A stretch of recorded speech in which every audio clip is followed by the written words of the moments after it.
Ko tētahi o ngā hua matua ka puta i tā Pharmac whakatau arā kia pīkaungia e ia ngā nama mo te ārai hapūtanga, e rua te kaumātahi mano wāhine Aotearoa ka whiwhi tapu hou mo te kore utu.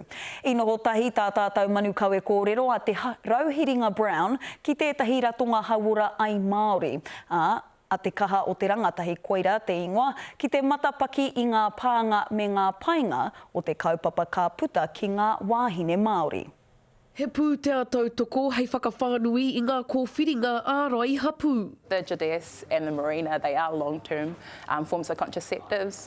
So with the JDS, it lasts for 3 years, and the Marina, it lasts for 5 years. So when we're thinking about our rangatahi who are looking for long-term contraceptives, it is beneficial for them. Hei tā iwa taki nui, he nui ngā hua ka puta i enei momo ārai mo te hunga, tētai a te whakamahi i ngā ārai kua mōhiotia whānuitia. They're both beneficial for wahine that do suffer with heavy menstrual periods, with endometriosis and also low iron levels. Me te aha ki te kore te wahine e whai wāhi atu ki te pūtea tautoko, ka noho enei ārai ki te takiwā o te toru ki te 5 rautāra. Hei tā taki nui, aha koa i whai wāhi atu ia ki te pūtea tautoko, he ua tonu te tukanga. It was about a month-long process, so there was blood tests involved, there were consultations with my GP, there were also a whole lot of pills that I had to take before actually getting the subsidy because they had to prove that my iron levels were low and that I needed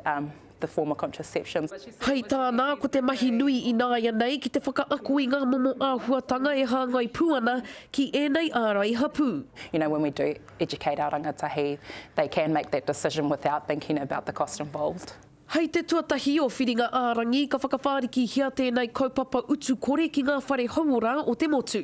Te Rauhiringa Brown, te karere.